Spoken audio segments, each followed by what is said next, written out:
Hi hello welcome to our channel. మీరు చూస్తున్నారు 14 dimensions numerology. నేను మీ ఆస్ట్రో న్యూమరాలజిస్ట్ నివాస్ వాల్మీకి.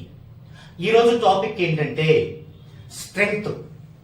మనం న్యూమరాలజీ అని వినగానే ఎంతమంది న్యూమరాలజిస్టులు డిస్కషన్ చేసుకున్నా ఒక పదం మాత్రం ఖచ్చితంగా ఉంటుంది. అదేంటంటే స్ట్రెంగ్త్. దీనికి తెలుగులో బలము అని మీనింగ్. బలం ఏమిటి, ఈ స్ట్రెంగ్త్ అంటే లేదా ఈ బలం అంటే ఏంటి అనేది మనం ఈ వీడియోలో డిస్కషన్ చేసుకుందాం అండి. యాక్చువల్లీ ఈ భూమి మీద నివసించే ప్రతి జీవరాశి కూడా 4 రకాల బలాలతో మాత్రమే పుట్టడానికి స్కోప్ ఉంది. అంటే 4 రకాల స్ట్రెంగ్త్ తో మాత్రమే పుట్టడానికి అవకాశం ఉంది. Number 1, 0 to 30 degrees. అంటే 30 degrees లోపు వీరిని ఒక పేరుతో పిలుస్తాం. అదేంటంటే below average life. Below average life. Next 30 to 35 degrees వీరిని యావరేజ్ లైఫ్ అంటాం. 35 to 40 degrees వీరిని అబోవ్ యావరేజ్ లేదా కంఫర్టబుల్ లైఫ్ అంటాం. ఇక 40 degrees అండ్ అబోవ్ ఈ స్ట్రెంగ్త్ ని ఐడెంటిఫైడ్ స్ట్రెంగ్త్ అంటారు. ఐడెంటిఫైడ్ లేదా లెజెండరీ స్ట్రెంగ్త్. ఎవరు పుట్టినా, ఏ జీవరాశి పుట్టినా ఈ 4 రకాల స్ట్రెంగ్త్ లోనే పుట్టాల్సి ఉంటుంది. 30 degrees బిలో, 30 to 35 అంటే 30 degrees బిలో అంటే 29 డిగ్రీల 59 నిమిషాల వరకు మాత్రమే. ఇక 30 డిగ్రీ ఇందులోకి వస్తుంది. 30 నుంచి 35 అంటే 34 డిగ్రీల 59 నిమిషాలు. ఇక 35 ఇందులోకి వస్తుంది. 35 నుంచి 39 డిగ్రీల 59 నిమిషాలు. ఇక 40 దీనిలోకి వస్తుంది అండ్ అబోవ్. ఇలా 4 టైప్స్ లో మాత్రమే జన్మించడానికి అవకాశం ఉంది. ఇక భూమి మీద ఉన్న జీవరాశి మొత్తాన్ని పక్కన పెట్టి మనం కేవలం మనుషుల గురించి మాట్లాడుకుందాం అండి. అంటే ఎవరు పుట్టినా సరే మనిషి ఈ యొక్క భూ ప్రపంచంలో ఈ 4 స్ట్రెంగ్త్ లోనే పుట్టాలి. 0 నుంచి 30 డిగ్రీలో పుట్టిన వాళ్ళు బిలో యావరేజ్ లైఫ్ అంటారు. అంటే వారి జీవిత కాలం మొత్తం కూడా వారు లైట్ గా ఏదో ఒక పని చేసుకుంటూ బ్రతికేస్తారు. బ్రతకటం చేత కాకపోతే అప్పులు చేస్తారు. ఆ అప్పులు తీర్చడానికి నిరంతరం శ్రమిస్తూనే ఉంటారు. ఒకవేళ తీర్చలేకపోతే సూసైడ్ చేసుకుంటారు. ఇది బిలో యావరేజ్ లైఫ్ అంటే. ఇక 30 నుంచి 35 డిగ్రీలు ఉన్న వాళ్ళని యావరేజ్ లైఫ్ అంటారు. అంటే వీరు కూడా బిలో యావరేజ్ లైఫ్ లాగే ఉంటారు, కానీ త్వరగా బలహీనంగా సూసైడ్ చేసుకోకుండా కొంత మొండితనం తెచ్చుకొని ఎదురు తిరిగి అబద్ధాలాడి బతకగలుగుతారు. ఇక 35 నుంచి 40 వారిని అబోవ్ యావరేజ్ లైఫ్ అంటారు. అంటే కంఫర్టబుల్ లైఫ్, సౌకర్యవంతమైన లైఫ్. అంటే ఏం చేస్తారు వీరు, కేవలం ఏదో ఒక పని కాకుండా కొంత క్రియేటివిటీని అలవరుచుకుంటారు. అంటే ఉదాహరణకి ఒకరి ఫాదర్ ఒక బిజినెస్ మ్యాన్ అనుకోండి. ఇతను ఏం చేస్తాడంటే ఈ 35 to 40 మధ్యలో జన్మించిన వ్యక్తి అతనిలాగా బిజినెస్ చేసుకోకుండా ఇంకేదైనా రంగంలోకి ప్రవేశించాలనుకుంటారు. అది సినిమా రంగం కావచ్చు, రాజకీయ రంగం కావచ్చు, ఇంకేదైనా పారిశ్రామిక రంగం కావచ్చు. అట్లా అంటే ఒక క్రియేటివిటీని వాళ్ళు పొంది ఉంటారు. ఇక 40 డిగ్రీస్ అబోవ్ కనుక జన్మించిన వాళ్ళు ఎలా ఉంటారంటే లెజెండరీ లైఫ్, ఐడెంటిఫైడ్ లైఫ్ అంటే గుర్తింపదగిన లైఫ్. అంటే కొన్ని వేల మంది, కొన్ని లక్షల మంది లేదా కొన్ని కోట్ల మంది వారిని చూసేలాగా ఉంటారు. అంటే ఇప్పుడున్నటువంటి సెలబ్రిటీస్ లాగా. అయితే ఇక్కడ ఎప్పుడు కూడా ప్రపంచం మొత్తం చూసుకున్నా, మన దేశంలో చూసుకున్నా, మన రాష్ట్రంలో చూసుకున్నా, మన మండలంలో చూసుకున్నా, మన ఊరిలో చూసుకున్నా ఈ 0 నుంచి 30 డిగ్రీస్ ఉండే వాళ్ళు దాదాపుగా 80% ఉంటారు. ఇక 30 to 35 డిగ్రీస్ ఉండేవారు ఒక 10% ఉంటారు. అంటే 80 ప్లస్ 10 అంటే 90కి వస్తారు వీళ్ళు. ఈ 90% ఉండే వాళ్ళు ఈ రెండు స్ట్రెంత్ లో వాళ్ళు ఉంటారు. ఇక మూడో స్ట్రెంత్ లో వాళ్ళు 7% ఉంటారు. అప్పుడు 90 ప్లస్ 7 97 అయిపోయింది. ఇక రిమైనింగ్ 3% ఈ యొక్క ఐడెంటిఫైడ్ లైఫ్ లేదా లెజెండరీ లైఫ్ లో ఉంటారు. ఈ పర్సంటేజ్ అనేది యాస్టీస్ కాదు, 1 or 2% అటు ఇటుగా. ఓకే, ఇలా ఉంటారు. అయితే ఇక్కడ ఎందుకు వచ్చింది ఈ ప్రస్తావన న్యూమరాలజీలో అంటే, ఇప్పుడు ఈ 0 to 30 డిగ్రీస్ లో ఉన్న పర్సన్ ఎప్పుడు జీవితాంతం బిలో యావరేజ్ లోనే లేకుండా ఇతను కంఫర్టబుల్ లైఫ్ లోకి, అబో యావరేజ్ లైఫ్ లోకి రావాలన్నా, అలాగే ఇక్కడ యావరేజ్ లైఫ్ లో జన్మించిన వ్యక్తి అబో యావరేజ్ గాని ఐడెంటిఫైడ్ లైఫ్ లో గాని రావాలన్నా, అలాగే ఇక్కడ అబో యావరేజ్ లైఫ్ లో జన్మించిన వ్యక్తి ఐడెంటిఫైడ్ లైఫ్ లోకి రావాలన్నా ఉపయోగపడే ఒకే ఒక సాధనం, ఆయుధం ఏంటంటే 14 డైమెన్షన్స్ లో నేమ్ కరెక్షన్ చేయించుకొని వారి యొక్క జన్మ వైబ్రేషన్ లో జర్నీ చేయడమే. ఇంతకు మించినటువంటి వేరే మార్గం లేదు. మంత్రాలు లేవు, ఏ ప్రయోగాలు లేవు, ఏ మాయలు లేవు. ఏమి చేసినా అది సెల్ఫ్ సాటిస్ఫాక్షనే. నిజమైన సైంటిఫిక్ విధానం ఏమిటంటే ఎగ్జాక్ట్ గా 14 డైమెన్షన్స్ లో నేమ్ కరెక్షన్ చేయించుకొని దాన్ని వారిపై యూటిలైజ్ చేసుకొని వారి యొక్క జన్మ వైబ్రేషన్ లో వారు జర్నీ చేయడమే. ఓకే, ఇకపోతే ఈ యొక్క ప్రస్తావనలో ఈ వివరణ తర్వాత అసలు స్ట్రెంగ్త్ అనేది ఎలా కనుక్కుంటామో చూసి ఆ స్ట్రెంగ్త్ గురించి మనం ఏమనుకుంటున్నాము, అసలు దాని యొక్క ఫ్యాక్ట్ ఏంటి, దానికి సంబంధించిన మన కళ్ళ ముందు ఉండేటువంటి జన్మించిన డాలర్. ఓకే, ఇప్పుడు ఒక డేట్ ఆఫ్ బర్త్ ఎగ్జాంపుల్ గా తీసుకొని మనం స్ట్రెంగ్త్ అనేది ఎలా కనుక్కోవాలో చూద్దామండి. ఒక ఎగ్జాంపుల్ డేట్ ఆఫ్ బర్త్ తీసుకుందామండి. 25th 9th 1976. దీని యొక్క స్ట్రెంగ్త్ ఎలా కనుక్కోవాలో నేను మీకు చెప్తున్నాను. చూడండి, మీ ఇంట్లో వాళ్ళ మొత్తం స్ట్రెంగ్త్ ని ఈ విధంగానే కనుక్కోవచ్చు. మొదటగా ఇయర్ లో ఉన్న ఈ 4 డిజిట్స్ ని 1 by 1 రాసుకోవాలి. 1 9 7 6. తర్వాత ఇక్కడ మంత్ లో ఉన్నాయి రాసుకోవాలి. 0 ఉంటే రాయకూడదు, మొదట ఉన్న రాయకూడదు, తర్వాత ఉన్న రాయకూడదు. యాక్చువల్లీ మొదట ఉంటే విలువ ఉండదు, తర్వాత ఉంటే విలువ ఉంటుంది. విలువ ఉన్నప్పటికీ కూడా తర్వాత ఉన్న 0 కూడా రాయకూడదు. కారణం ఏంటంటే స్ట్రెంగ్త్ కు సంబంధించిన వాల్యూస్ మనకి 1 to 9 వరకే ఉంటాయి, 0 కు ఉండవు.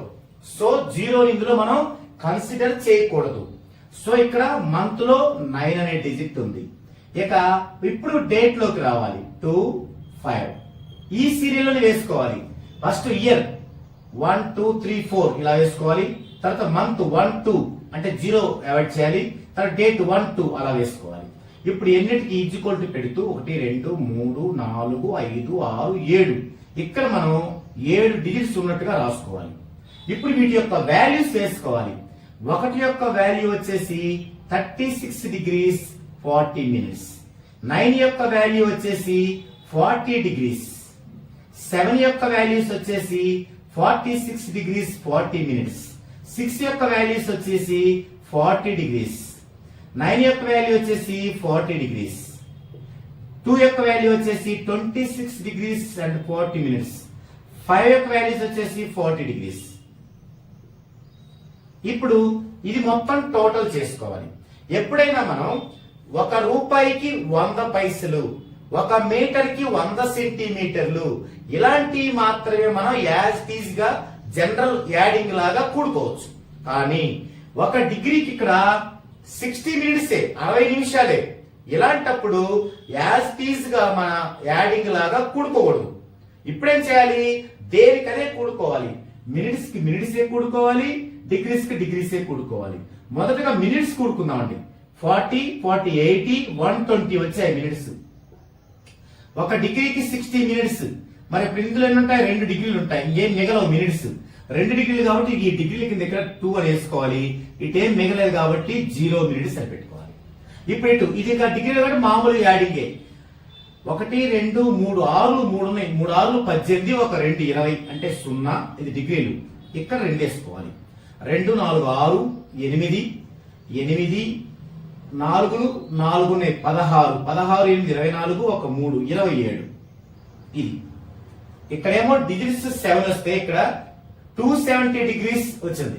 ఇక మినిట్స్ లో ఏది కంటే అది వేయని అవసరం లేదు. ఈ 270 డిగ్రీస్ ని మన ఈ టోటల్ డిజిట్స్ తో భాగించాలి, డివైడ్ చేయాలి. 7 4 28 పోదు కాబట్టి 7 3 21. ఇక్కడ 6 వస్తుంది పక్కన 0. 7 9 అయితే 63 పోదు. 7 8 56. 4 వచ్చింది. ఇవి డిగ్రీలు, 4 డిగ్రీలు. ఇక్కడ డిగ్రీలు అయిపోయింది. ఇప్పుడు వీటిని మినిట్స్ లోకి మార్చుకోవాలి. అంటే 4 ఇంటూ 1 డిగ్రీకి 60 నిమిషాలు కాబట్టి 60. 4 6 24. ఇప్పుడు 7 నిమిషాలు పోతుంది. 7 3 21. 3 వస్తుంది పక్కన 0 30. 7 4 28. 1 2 ఉంటుంది, శేషం వదిలేద్దాం. 38 డిగ్రీస్ 34 మినిట్స్. ఈ యొక్క డేట్ ఆఫ్ బర్త్ ఉన్న పర్సన్ యొక్క స్ట్రెంగ్త్ ఎంత? 38 డిగ్రీస్ 34 మినిట్స్. మరి ఈ డేట్ ఆఫ్ బర్త్ ఉన్న వ్యక్తి ఒక ప్రముఖ న్యూమరాలజిస్ట్. 38 degrees 34 minutes. మనం ఏం చెప్పుకున్నాం? 35 కి 40 కి మధ్య ఉంటే ఒక క్రియేటివ్ పీపుల్స్ అవుతారు. ఓకే, మరి ఇప్పుడు ఈ పర్సన్ 38 డిగ్రీస్ 34 మినిట్స్ లో జన్మించినందువల్ల ఏమైంది? అతను ఒక గుర్తింపు పొందిన న్యూమరాలజిస్ట్ ప్రొఫెషన్ లో ఉండగలిగారు. ఓకే, అప్పుడు ఈ యొక్క పర్సన్ యొక్క నేమ్ గనక 14 డైమెన్షన్స్ లో కంప్లీట్ గా పాజిటివ్ గా గనక ఉంటే ఈయన ఏమవుతారు? ఇప్పుడు ఏ స్థాయిలో న్యూమరాలజిస్ట్ గా ఉన్నారో వరల్డ్ వైడ్ గా అలా వెళ్ళడానికి స్కోప్ ఉంటుంది. ఓకే, ఇది స్ట్రెంగ్త్ కనుక్కునే విధానం. ఇప్పుడు ఈ విధానంలో చాలా మందికి చాలా డౌట్స్ ఉంటాయి. ఏంటి ఆ డౌట్స్? ఇంత స్ట్రెంగ్త్ ఉంటే మరి ఆ నేములో ఎంత ఫ్రీక్వెన్సీ ఉండాలి, ఆ నేములో ఎంత సౌండ్ ఫ్రీక్వెన్సీ ఉండాలి అనే డౌట్ ఉంటుంది. అయితే 0 to 30 డిగ్రీస్ గనక స్ట్రెంగ్త్ ఉన్నప్పుడు ఆ నేములో 1000 డిగ్రీస్ మినిమం సౌండ్ ఫ్రీక్వెన్సీ ఉండాలి. అదే 30 to 35 అనుకోండి 1500 మినిమం సౌండ్ ఫ్రీక్వెన్సీ ఉండాలి. అదే 35 to 40 అంటే ఇలా ఉందనుకోండి ఆ నేములో మినిమం 2000 డిగ్రీస్ అనేది ఉండాలి. ఇక 40 అబోవ్ ఉంటే 2000 అబోవ్ ఉండాలి. ఓకే, అయితే ఇది మినిమం అయితే మాక్సిమం ఎంత? ఇక్కడే ఉంది విషయం అంతా. అందరూ కూడా ఏమనుకుంటారంటే ఇంత స్ట్రెంత్ ఉంది కాబట్టి ఒక 2000 డిగ్రీస్ పెడితే చాలు అనుకుంటారు. అక్కడే పప్పులో కాలేసేది. అది రైట్ కాదు. మినిమం ఓకే, ఆ మినిమం ఏం చేసిద్ది? ఈయన ప్రశాంతంగా బ్రతకటానికి హెల్ప్ అయింది. కానీ ఈయన గుర్తింపు పొందాలి అంటే ఈ 38 నుంచి ఐడెంటిఫైడ్ లైఫ్ లోకి వెళ్ళాలంటే మరి మినిమం 2000 అయితే మాక్సిమం ఎంత ఉండాలి? ఇది దేనిపైన ఆధారపడి ఉంటుంది అంటే ఆ పర్సన్ యొక్క ఏ అంశాలపైన డిపెండ్ అయి ఉంటుంది అనేది ఒక ప్రత్యేకమైన వీడియోలో డిస్కషన్ చేసుకుందామండి. అయితే ఇక్కడ టాపిక్ ఏంటంటే ఎంత స్ట్రెంత్ ఉన్న వ్యక్తులు మాత్రమే ఈ విధంగా మనం ఏది కంఫర్టబుల్ లైఫ్ అని తర్వాత ఐడెంటిఫైడ్ లైఫ్ అని అంటున్నాం కదా. అయితే మరి ఇంత లేని వాళ్ళు కూడా ఐడెంటిఫైడ్ లైఫ్ లోకి వచ్చారు కదా. ఈ వీడియో చూడగానే ఏమనుకుంటారు? పలానా పర్సన్ సెలబ్రిటీ, ఎంత ఉందానికి చాలా తక్కువ ఉంది, ఇంత కూడా లేదు, మరి ఎందుకు ఆయన సెలబ్రిటీ అయ్యాడు అని డౌట్స్ మొదలవుతాయి. మొదలయ్యి వారి ఇష్టం వచ్చినట్టు వారు మాట్లాడుకుంటూ అసలు సబ్జెక్ట్ అది కాదు ఇది కాదు సబ్జెక్ట్ లేదంటూ అవమానపరుచుకుంటూ వాళ్ళని వాళ్ళు తగ్గించుకుంటూ ఉంటారు. అందుకని పాపం ఎందుకు వాళ్ళని వాళ్ళు తగ్గించుకోవాలి? వాళ్ళని కూడా పెంచబడేలాగా చేద్దామండి. అందుకని ఇంత స్ట్రెంత్ లేకుండా కూడా ఈ విధమైన క్రియేటివిటీలో ఈ విధమైనటువంటి ఐడెంటిఫైడ్ లైఫ్ లో ఉన్న వాళ్ళు ఉన్నారు. వాళ్ళు ఎందుకున్నారు అనేది మనందరికి ఈజీగా ఉండటం కోసం మన టాలీవుడ్ లోని హీరోలను తీసుకొని మనకు తెలుసు కాబట్టి వాళ్ళ గురించి ఒక్కసారి దీన్ని అన్వయించుకొని చూద్దామండి. మొదటగా మన టాలీవుడ్ లో మొదటి తరం హీరోలు ఎన్టీఆర్, ఏఎన్ఆర్. వీరిని నందమూరి తారక రామారావు అయినప్పటికీ ఎన్టీఆర్ గానే తెలుసు, ఎన్టీఆర్ గానే ఎక్కువ మంది ఆలోచిస్తారు, పిలువబడతారు, వాళ్ళ మనసుల్లో నిక్షిప్తం చేసుకుంటారు. కాబట్టి ఇక్కడ మనం ఎన్టీఆర్ తీసుకోవాలి. అలాగే ఏఎన్ఆర్, అక్కినేని నాగేశ్వరరావు అన్న దానికంటే ఎక్కువగా పిలువబడింది ఏఎన్ఆర్. సో ఎన్టీఆర్, ఏఎన్ఆర్ వీరి స్ట్రెంగ్త్ ఎంతో చూద్దామండి. ఎన్టీఆర్ యొక్క స్ట్రెంగ్త్ 37 degrees 37 minutes. అంటే దేని మధ్య ఉంది? 35 to 40 మధ్య ఉంది. ఇలా ఏమనుకున్నాం మనం? ఇలా ఉంటే క్రియేటివిటీ పీపుల్స్ అంటే అబోవ్ యావరేజ్ లైఫ్ లేదా కంఫర్టబుల్ లైఫ్. మరి ఇతను ఎలా అయ్యారు? ఐడెంటిఫైడ్ లైఫ్ లోకి వచ్చారు, అంటే లెజెండరీ లైఫ్ లోకి వచ్చారు. ఎలా సాధ్యపడింది? మరి లెజెండరీ లైఫ్ లోకి రావాలంటే 40 degrees అబోవ్ స్ట్రెంగ్త్ ఉండాలి కదా? లేదు. పైగా వీరి నేమ్ లో ఉన్న ఫ్రీక్వెన్సీ కేవలం 650 డిగ్రీలే. కేవలం 650 డిగ్రీలే. అంటే ఇంత స్ట్రెంగ్త్ కి 2000 ఉండాలి కనీసం, మినిమం. లేదు. అయితే అలాగే ఏఎన్ఆర్ గారు 35 degrees, అంటే ఈ 35 to 40 బోర్డర్ లో ఉన్నారు. వీరిది కంఫర్టబుల్ లైఫ్, కానీ లెజెండరీ లైఫ్ లోకి వచ్చారు. మరి వీళ్ళ ఫ్రీక్వెన్సీ చూసుకుంటే, మరి వీరి ఫ్రీక్వెన్సీ చూసుకుంటే కేవలం 251 డిగ్రీ. ఓకే, మరి ఎలా సాధ్యపడింది అంటే ఇక్కడే మనం తెలుసుకోవాల్సిన విషయం ఏంటంటే, మనం ఇంతకుముందు వీడియోలో చెప్పుకున్నాం, అసలు ఒక పర్సన్ అంటే ఎవరు? బిఫోర్ మ్యారేజ్ అయితే ఆ పర్సన్ యొక్క బ్రదర్స్, సిస్టర్స్, ఆ పర్సన్ యొక్క పేరెంట్స్, ఆ పర్సన్ యొక్క పేరెంట్స్ యొక్క మ్యారేజ్ డేట్, ఇవన్నీ కలిపితేనే ఆ పర్సన్ అవుతారు. ఓకే, అదే ఆఫ్టర్ మ్యారేజ్ అయితే ఆ పర్సన్ యొక్క లైఫ్ పార్ట్నర్, ఆ పర్సన్ యొక్క చిల్డ్రన్, ఆ పర్సన్ యొక్క మ్యారేజ్ డేట్, అవన్నీ కలిపితేనే ఆ పర్సన్ అవుతారు. ఇక్కడ ఎన్టీఆర్ అంటే ఎన్టీఆర్ కుమారులు, కూతుళ్ళు, ఎన్టీఆర్ వైఫ్, ఎన్టీఆర్ గారి మ్యారేజ్ డేట్, ఇవన్నీ కలిపి దీనికి దోహదపడతాయి. అంటే వీరి యొక్క స్ట్రెంగ్త్ 35 degrees 40 minutes నుంచి దాన్ని వెనక్కి లాగివేయాలా, ఇంకా ముందుకు తీసుకెళ్లాలా అనేది దేని మీద ఆధారపడి ఉంటుందంటే ఆ పర్సన్ యొక్క ఆ ఫ్యామిలీ మెంబర్స్ మొత్తం పైన ఆధారపడి ఉంటుంది. ఎలా ఆధారపడి ఉంటుంది అనేది కూలంకషంగా మనకు కావాలంటే అది ఒక ప్రత్యేక టాపిక్ లో వీడియో చేయాల్సిందే. అసలైతే మాత్రం ఆధారపడి ఉంటుంది. కాబట్టి ఫస్ట్ ఈయన మ్యారేజ్ కి ముందు ఏం జరిగింది మనకు తెలుసు. ఏం జరిగింది? విజయవాడ లాంటి సిటీలో ఒక పాలు అమ్ముకుంటూ, ఏది ఒక సైకిల్ పైన మిల్క్ అమ్ముకుంటూ బిజినెస్ ని సాగించిన ఈ పర్సన్ మ్యారేజ్ నుంచి, మ్యారేజ్ డేట్ నుంచి, తన యొక్క చిల్డ్రన్స్ నుంచి, అప్పుడు గ్రాడ్యువల్ గా ఈ యొక్క స్ట్రెంగ్త్ నుండి అతను ఐడెంటిఫైడ్ లైఫ్ కి వెళ్ళారు.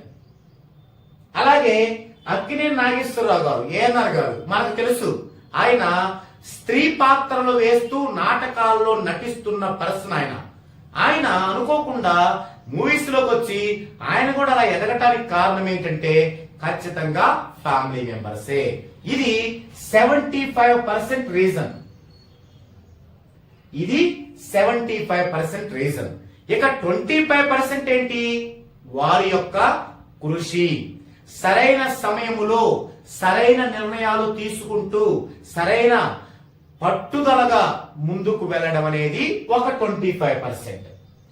ఇప్పుడు ఇది మీకు అర్థం అవ్వాలంటే వీరి సంతానం, వీరి కుమారులు కూడా ఇండస్ట్రీలో ఉన్నారు కదా, వారి గురించి చెప్పినప్పుడు మరోసారి వీరితో కంపేర్ చేసి చెప్తాను ఏంటనేది. ఇప్పుడు రెండో తరం నటుల్లోకి వద్దామండి. కృష్ణ, శోభన్ బాబు. కృష్ణ గారు స్ట్రెంగ్త్ 38 degrees 34 minutes. శోభన్ బాబు గారి స్ట్రెంగ్త్ 39 degrees 2 minutes. మీరు కనుక గమనిస్తే వీరిద్దరిలో ఎవరు ఎక్కువ రిస్కులు తీసుకున్నారు? ఎవరు ఎక్కువ సాహసాలు చేశారు, ఎవరు ఎక్కువ సార్లు గెలిచారు, ఎక్కువ సార్లు ఓడారు, ఎక్కువ సార్లు స్ట్రగుల్ అయ్యారంటే ఖచ్చితంగా కృష్ణ గారే. ఎందుకు? చాలా క్లియర్. శోభన్ బాబు గారి కంటే తక్కువ స్ట్రెంత్ కాబట్టి, ఈయన కంటే ఎక్కువ స్ట్రెంత్ కాబట్టి ఇక్కడ శోభన్ బాబు గారికి అంత అవసరత లేకపోయింది. ఇక వీరి యొక్క ఫ్రీక్వెన్సీ చూస్తే కృష్ణ గారిది 811 డిగ్రీలు, శోభన్ బాబు గారిది 1112 డిగ్రీలు. ఇక్కడ కూడా కృష్ణ గారి కంటే శోభన్ బాబు గారికి ఎక్కువ స్కోప్ ఉంది. వీరు ఎక్కువ కాలం వీరి బిరుదులతోనే పిలువబడ్డారు ప్రేక్షకుల్లో. అవేంటంటే సూపర్ స్టార్ కృష్ణ, నటభూషణ్ శోభన్ బాబు. సూపర్ స్టార్ అనే దాంట్లో ఉన్న ఫ్రీక్వెన్సీ 1501 డిగ్రీ, ఇది కృష్ణకి యాడ్ అయితే 2312 డిగ్రీలు. అలాగే నటభూషణ్ లో 1793 డిగ్రీలు, దీనికి ఇక్కడ యాడ్ అయితే 3105 డిగ్రీలు. చూడండి, ఇక్కడ కూడా ఎక్కువే. ఇద్దరిలో స్ట్రెంత్ ఎక్కువ, యాక్చువల్లీ ఫ్రీక్వెన్సీ ఎక్కువ, యాడింగ్ ఫ్రీక్వెన్సీ కలిపినా కూడా ఎక్కువే. కాబట్టే కృష్ణ గారి కంటే తక్కువ కష్టపడి ఎక్కువ ఫలితాన్ని పొందారు. ఇక్కడ ఈయనకంటే తక్కువ కాబట్టి ఈయన ఎక్కువ కష్టపడాల్సి వచ్చింది. ఇదే ఇక్కడ మనం పైన చెప్పుకుంది. వీరు కష్టపడ్డంత వీరు పడలేదు. ఎందుకు?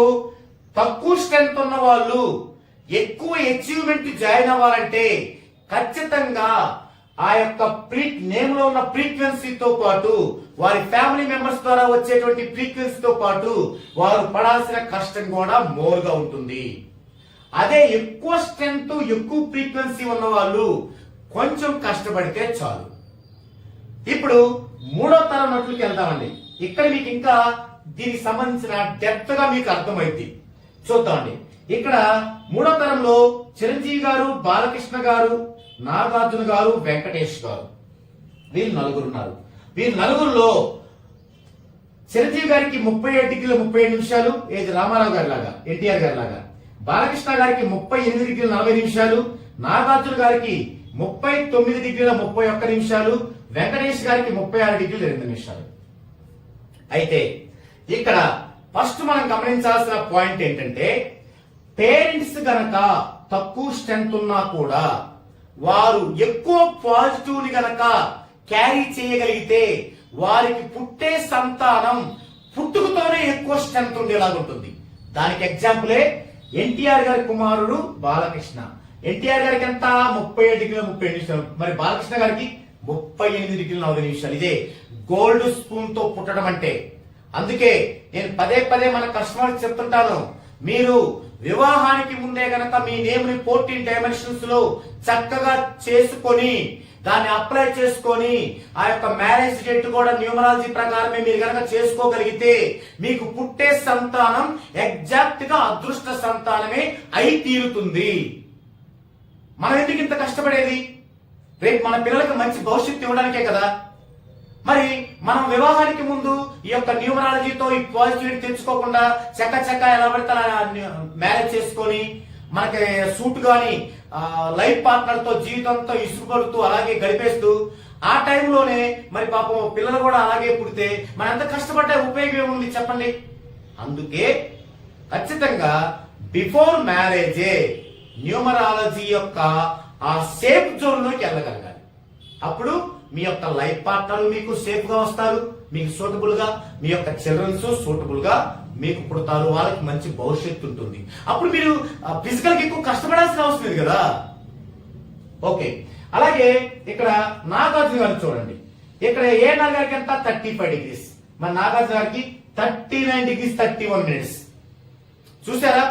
అంటే ఇక్కడ అప్పటి కాలంలో మరి ఈ యొక్క లేవు కదా, న్యూమరాలజీ లేవు కదా. కానీ అప్పటి కాలంలో లేకపోయినా ఎప్పటి కాలంలో లేకపోయినా న్యూమరాలజీ అనే ప్రక్రియ మానవ జీవితంలో ఒక పార్ట్ గా ఎప్పుడు కొనసాగుతూనే ఉంది. దానికి కారణమే ఆది మానవుడు నీకు ఎన్ని కావాలి అని ఎవరిని అడిగితే ఇలా చూపించలేదా 3 కావాలని? ఈ 3 న్యూమరాలజీ కాదా? ఎన్నిసార్లు నువ్వు వెళ్ళావంటే 10 సార్లు అంటారు, అది న్యూమరాలజీ కాదా? ప్రతిదీ న్యూమరాలజీయే. ఇప్పుడు ఒక అప్డేటెడ్ గా మనకి ఒక పర్టికులర్ గా తెలుస్తుంది. తెలియకుండా కూడా మనం న్యూమరాలజీలోనే జర్నీ చేసాం. ఒకప్పుడు న్యూమరాలజీలో గాలివాటిని జర్నీ చేశాం, అందుకే అదృష్టముడికి అదృష్టం వచ్చింది, లేనోడికి తగ్గింది. కానీ ఇప్పుడేమవుతుంది, మన అప్డేటెడ్ వెర్షన్ లో ఒక సైంటిఫిక్ గా తెలిసి మనం ఒక విజ్ఞానవంతులుగా న్యూమరాలజీని ఆచరిస్తూ మనం ముందుకెళ్తున్నాం. సో అప్పుడు న్యూమరాలజీ లేదోని కాదు, కొనిదెల శివశంకర్ వరప్రసాద్ అనే పర్సన్ డిగ్రీ అయిపోయి ఆయన ఫిల్మ్ ఇన్స్టిట్యూట్ లో జాయిన్ అయ్యి యాక్టర్ గా అనుకోకుండా చిరంజీవిని పెట్టుకున్నాడా? అతను ప్రయాణించిన న్యూమరాలజీ ఆ థాట్ లోకి వచ్చి చిరంజీవి అని పెట్టుకునేలా చేసింది. అయితే మనుషులు బలహీనులు, సాంప్రదాయ సిద్ధులం కాబట్టి అప్పుడు ఆయన ఏం చెప్పుకోవచ్చు, నేను ఆంజనేయ స్వామి భక్తులు కాబట్టి చిరంజీవిని పెట్టుకున్నాను చెప్పుకోవచ్చు, అఫ్ కోర్స్. బట్ అది కాదు, న్యూమరాలజీ యొక్క మయమే, న్యూమరాలజీ యొక్క నియంత్రణే.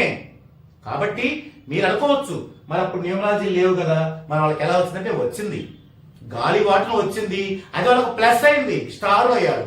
వాళ్ళకంటే తెలివైన వాళ్ళు, వాళ్ళకంటే టాలెంట్ గల వాళ్ళు అప్పుడే బోల్డ్ మంది ఉన్నారు.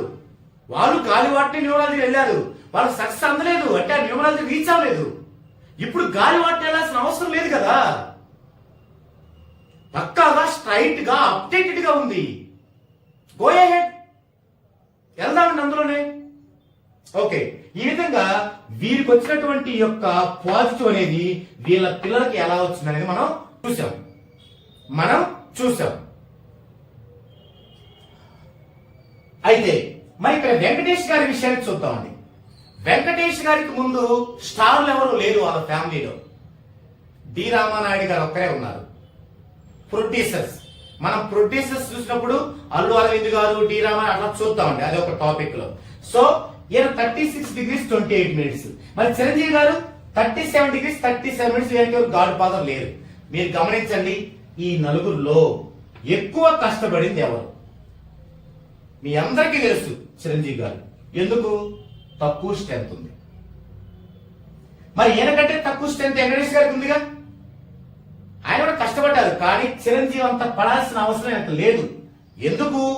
అప్పుడే ఆయన ఫ్యామిలీ మెంబర్స్ లో అటు సురేష్ బాబు గారు గాని, డి రామానాయుడు గారు గాని ఒక పాజిటివ్ వేలో వెళ్తున్నారు. సో ఈయనకి ఎక్కువ కష్టపడాల్సిన అవసరం రాలేదు. యాజ్ యూజువల్ ఈయనకే అవసరం రాలేదు. అంటే ఇక్కడ మనం ఏం అర్థం చేసుకోవాలి, తక్కువ స్ట్రెంత్ తో జన్మించిన వారు ఎక్కువ కష్టపడి రీచ్ అవ్వచ్చు ఐడెంటిఫై పర్సన్ కి. అదే ఎక్కువ స్ట్రెంత్ తో జన్మించిన వారు తక్కువ కష్టపడితేనే ఐడెంటిఫైడ్ లైఫ్ కి రీచ్ అవ్వచ్చు. ఓకే మిత్రులారా, అందుకే ఆలోచించండి. ఎవరైనా వచ్చి నీ స్ట్రెంత్ ఇంత, నీకింత ఫ్రీక్వెన్సీ పెట్టుకోవాలనగానే టక్కున ఫ్రీక్వెన్సీ పెట్టుకుంటే ఎలాంటి యూజ్ ఉండదు. ఒక పర్సన్ కి అతని స్ట్రెంత్ ను బట్టి ఎంత ఫ్రీక్వెన్సీ ఉంచాలి అనేది న్యూమరాలజీ అనే ఒక పెద్ద సబ్జెక్ట్ లో ఒక ప్రముఖమైన స్థానం అది. అంతేకాని 30 degrees లోపు ఉంటే 1000 చాలు, 30-35 ఉంటే 1500 చాలు, 35-40 ఉంటే 2000 చాలు. Non sense. అది ఓన్లీ ఒక ఫండమెంటల్ మాత్రమే. అది తీసుకొని ఇంకా పర్సన్ యొక్క స్ట్రెంత్ ను బట్టి ఎంత ఫ్రీక్వెన్సీ ఉంచాలి, ఎంత ఫ్రీక్వెన్సీ ఉంచితే అతనికి ఫ్యూచర్ లో ఎలాంటి ఇబ్బంది లేకుండా ముందుకి దూసుకొని వెళ్ళగలుగుతాడు అనేది ఒక వర్ధమాన న్యూమరాలజిస్ట్ కు మాత్రమే వీలవుద్ది. అందుకే మీరు అలాంటి చిన్న చిన్న విషయాలతో సరిపెట్టుకునే న్యూమరాలజిస్టుల యొక్క న్యూమరాలజీలో బలై మీ యొక్క అమూల్యమైన టయాన్ని వేస్ట్ చేసుకోవద్దు. లేదా మీరే నేర్చుకోండి. 14 డైమెన్షన్స్ లో న్యూమరాలజీ క్లాసెస్ మీ జిల్లా హెడ్ క్వార్టర్ లోకి వచ్చాయి. ఇక్కడ బ్యాచ్ అంటే 20, 30, 50 మంది అవసరం లేదు. ఒక్కొక్కరు ఒక బ్యాచ్. మీరు ఏ జిల్లా నుంచైనా కాల్ చేయండి. ఆ జిల్లా హెడ్ క్వార్టర్ లో మీకు ఒక్క రోజులో 14 డైమెన్షన్స్ న్యూమరాలజీ క్రాష్ కోర్సు నేర్పించి మీ ఇంట్లో వాళ్ళకి, మీ బంధువులకి మొత్తం మీరు చేసుకునేలాగా, అవసరమైతే ఒక ప్రొఫెషనల్ గా కూడా దీన్ని తీర్చిదిద్దేలాగా మేము మీకు నేర్పిస్తాం. అందుకు మీరు కింద స్క్రోల్ అవుతున్న నెంబర్ కి కాల్ చేయండి. మీ యొక్క డేట్ ని రిజర్వ్ చేసుకోండి. ఓకే, స్ట్రెంత్ గురించిన ఇన్ఫర్మేషన్ ఇది ఈ వీడియోలో. ఇంకా స్ట్రెంత్ గురించి లాట్ ఆఫ్ ఇన్ఫర్మేషన్ ఉంది. ముందు వీడియోలో మీకు చాలా విషయాల్ని మీతో చర్చించుకునే అవకాశం ఉంటుందని ఆశిస్తూ ఇది ఈ టాపిక్. మరో టాపిక్ తో మరో వీడియోలో కలుద్దామండి.